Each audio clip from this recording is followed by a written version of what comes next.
Music by Pappu Premi Yadav. Nói hom ka bao chi ha. Music by Pappu Premi Yadav. Magahi Recording Studio, Pawapuri. Rachana kana bao tore lahiniya. Nói hom ka bao chi ha. चढ़ल जवानी 16 बरिस के गाला लगो गुलगुला के चढ़ल जवानी 16 बरिस के गाला लगो गुलगुला के चौड़ी बन जा हमर दुल्हनिया हम तोरा बनबौ दुल्हा के चौड़ी बन जा हमर दुल्हनिया हम तोरा बनबौ दुल्हा के चढ़ल जवानी 16 बरिस के गाला है मोरा गुलगुला रे चढ़ल जवानी 16 बरिस के गाला है मोरा गुलगुला रे रे छारा बनबौ तोरे दुल्हनिया नय हम फुकबौ चूल्हा रे छारा बनबौ तोरे दुल्हनिया नय हम फुकबौ चूल्हा रे बुझले कहियो से समय जो नय हम फुकबौ चूल्हा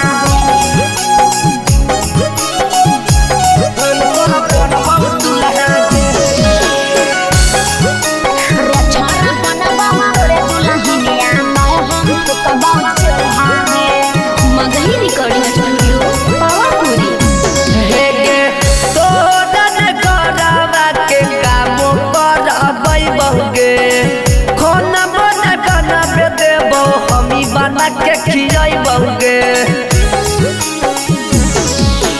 तोरा नहीं करावा के काम करबै बहुगे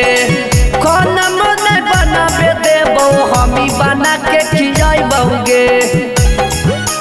तू कुमारी हम कुमारा दे हमारा दिला के तू कुमारी हम कुमारा दे हमारा दिला के चौड़ी बन जा हमर दुल्हनिया हम तोरा बनबौ दुल्हा के चौड़ी बन जा हमर दुल्हनिया हम तोरा बनबौ दुल्हा के मगही रिकॉर्डिंग स्टूडियो पावापुरी नय हम फुकबौ चूल्हा म्यूजिक बाय हम तोरा बनबौ दुल्हा के रे छारा बनबौ तोरे दुल्हनिया नय हम फुकबौ चूल्हा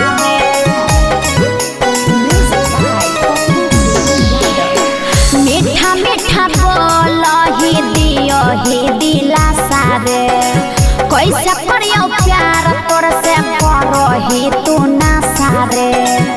पहले तू अपने आप के सुधार ले ठीक ना मीठा मीठा बोलही दियही दिला सारे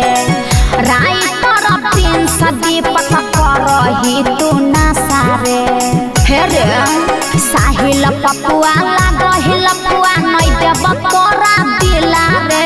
साहिल पपुआ लागहिल पुआ नै देब तोरा दिला रे छारा बनबौ तोरे दुल्हनिया नय हम फुकबौ चूल्हा रे छारा बनबौ तोरे दुल्हनिया नय हम फुकबौ चूल्हा रे बुझलही शर्त मंजूर हो तो बोल।